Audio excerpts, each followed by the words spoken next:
Berita yang pertama datang dari Kota Jakarta. Nilai tanah di pusat Kota Jakarta saat ini sudah mencapai ratusan juta rupiah per meter persegi. Semakin mengarah ke pusat kota, maka nilainya semakin mahal lagi.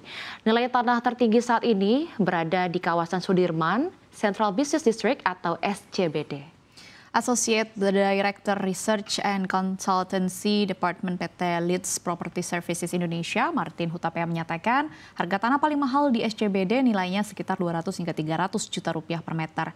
Nilai ini merupakan perkiraan setelah transaksi bisa berubah tergantung dengan negosiasi. Sementara itu nilai tanah di sekitar kawasan SCBD juga tinggi, nilainya mencapai 180 sampai 200 juta, misalnya di daerah Sudirman. Tak hanya itu, kawasan perumahan di Jakarta juga tidak kalah mahalnya ya. Namun tidak mencapai ratusan juta, melainkan puluhan juta per meter persegi. Misalnya untuk kawasan Menteng serta Pondok Indah.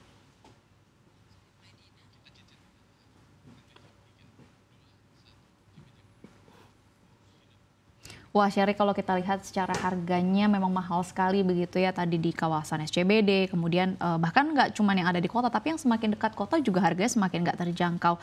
Jadi nggak heran dan pantas aja kalau sekarang akhirnya banyak rumah yang ditawarkan dengan luas yang minimalis, begitu sempit, tapi harganya juga cukup fantastis begitu. Harganya juga sebenarnya harapannya minimalis, tapi ternyata tidak seminimalis luasnya begitu, Shirley. Oke, tapi dengan harga tanah yang semahal saat ini Dina ya, itu akan makin susah gak sih untuk kita beli rumah, beli tanah begitu ya? Apalagi untuk kaum menengah bahkan ke bawah seperti itu. Yes, betul sekali. Jadi memang saat ini memiliki tempat tinggal ini menjadi sebuah komoditas atau juga kemewahan atau tergolong harga atau barang yang mahal begitu ya, Shirley. Padahal papan atau tempat tinggal itu kan kalau kita lihat di Undang-Undang Dasar adalah hak seluruh warga negara Indonesia.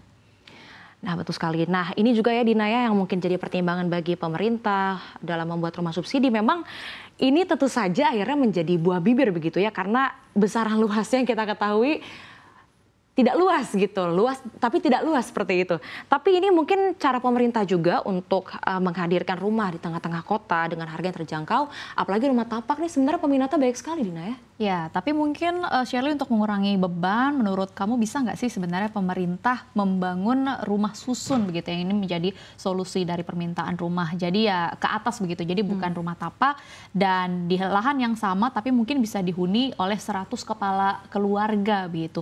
Misalnya dengan rumah susun mungkin bisa menampung 150 kepala keluarga. Sebenarnya aku setuju banget Dina sama pendapat Dina barusan. Mungkin ini juga bisa jadi solusi pemerintah ya untuk rumah tuh harganya mungkin akan lebih terjangkau apabila rumah susun seperti itu dibandingkan dengan rumah tapak yang memang murah pun lokasinya sangat jauh Dina. Ini mungkin bisa dipertimbangkan oleh pemerintah untuk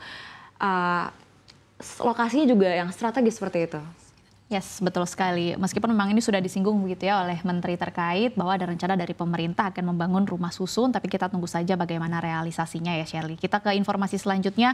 Korupsi masih menjadi penghalang utama optimalisasi anggaran negara. Tindak pidana korupsi di Indonesia tahun 2024 berdasarkan data PPAPK bahkan mencapai hampir sepertiga dari total APBN. Menurut Guru Besar FEB UI, Telisa Aulia Valianti, nilai korupsi yang terjadi pada tahun 2024 menjadi tampak besar dengan total transaksi dugaan korupsi mencapai 98 triliun rupiah atau sekitar 67% dari total transaksi pidana keuangan yang sebesar 1,459 triliun rupiah. Total kerugian negara akibat korupsi diperkirakan setiap tahun mencapai angka yang jauh melebihi nilai efisiensi APBN yang dicapai pemerintah sekitar 300 triliun rupiah dan hal ini menjadi peringatan keras bahwa upaya penghematan anggaran saja tidak akan cukup tanpa penanganan korupsi yang komprehensif.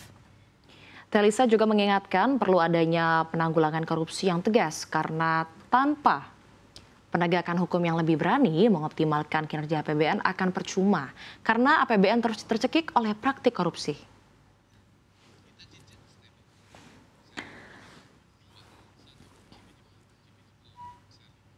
Dina, kalau kita dengar kabar-kabar korupsi itu sebenarnya bikin kesel juga ya.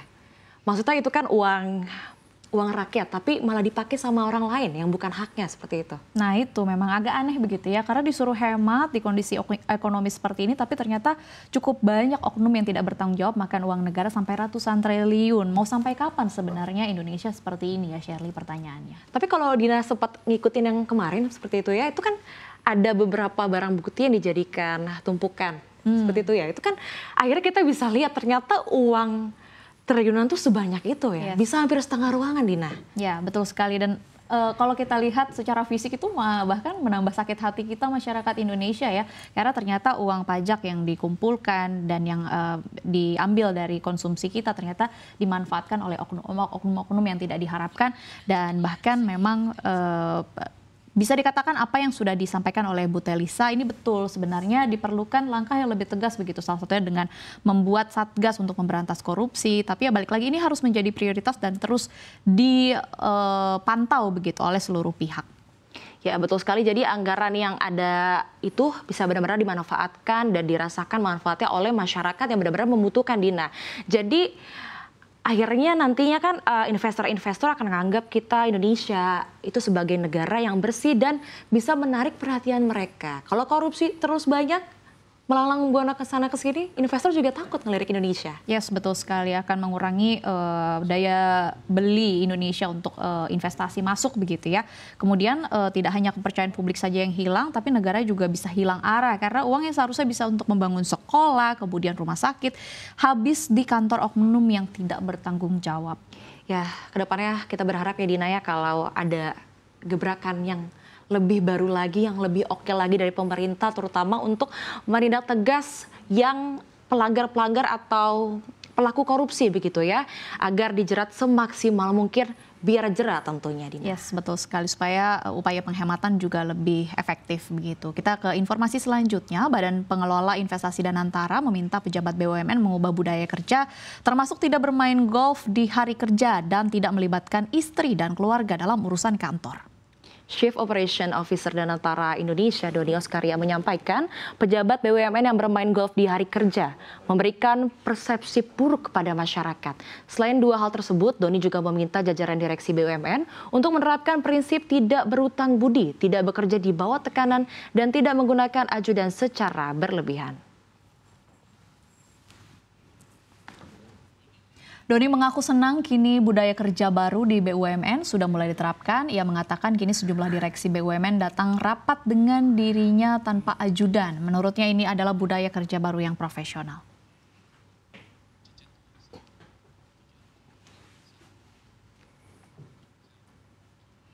Dina, emang saat ini tuh banyak gitu ya istri-istri BUMN yang memang ikut-ikutan urusan kantor. Ya, jangan salah ya Shirley. Saya juga sebenarnya taunya dari komentar di media sosial begitu ya, bahwa ternyata memang ini sudah menjadi rahasia umum. Istri direksi minta pengawalan, kemudian bikin acara kantor, kemudian ngatur dekorasi kantor, ngatur makanan dan juga minuman di kantor. Mulai dari makanan, kemudian snack, buah yang suka dipajang di meja-meja sampai setumpuk itu diatur oleh istri para pejabat di BUMN. Jadi memang tadi buah-buah yang diatur di atas meja pun itu sampai istri yang ngatur. Dan hal-hal receh seperti itu juga diatur, Dina? Iya, ternyata memang demikian adanya. Sebenarnya yang paling kentara itu di direksi adalah kegiatan main golf, Shirley. Memang sudah benar bahwa kebiasaan main golf di hari kerja itu sebenarnya dilarang. Di saat perusahaan swasta misalnya banting tulang, kemudian melawan persaingan, ini direksi BUMN malah main golf, ini kan adalah sebuah kekeliruan.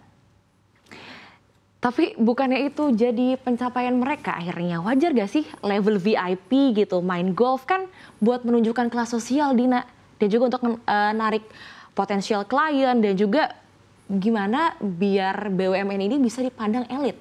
Yes, betul sekali sebenarnya ya, main golf sebenarnya bisa dianggap sah-sah saja. Tapi yang menjadi concern dari Danantara ini adalah soal waktunya, Shirley. Mengapa sih harus di hari kerja? Banyak kerjaan BUMN sebenarnya, misalnya mulai dari melunasi hutang, kemudian merapihkan administrasi, kemudian meningkatkan skill karyawan, tambah pendapatan. Banyak kerjaannya BUMN ini yang seharusnya dikerjakan bukan bermain golf. Iya sih, memang banyak kerjaannya ya. Tapi soal ajudan nih, mengapa sih harus dibatasin juga? Itu kan bukan ada fasilitas dan boleh dong ya dipakai seperti itu. Kayak di film-film tuh banyak sekali, Dina, tuh yang pakai ajudan. Terus juga kalau misalnya Dina pernah main ke mall nih, suka lihat gitu ada istri pejabat juga yang memang Temani ditemani oleh ajudannya. ajudan. Betul sekali sih, memang ini adalah fasilitas, tapi jadi bos BUMN ini kan bukan buat gagah-gagahan ya Shirley, bahwa sebenarnya jadi bos BUMN ini untuk bekerja dan menghasilkan profit supaya bisa disetor ke Danantara dan juga ke negara tentunya. Oke, jadi memang ujung-ujungnya cuan lagi ya. Bikin budaya kerja profesional supaya cuan, supaya setoran ke Danantara makin lancar ya gak sih Dina? Yes, betul sekali Shirley. Dana yang dikelola oleh Danantara ini kan memang dana return BUMN alias untungnya, bukan dana operasional atau aset, berarti supaya setorannya lancar, jadi BUMN ini harus untung. Nah, semoga Dina seiring berubahnya budaya kerja ini, kinerja BUMN semakin kinclong lagi.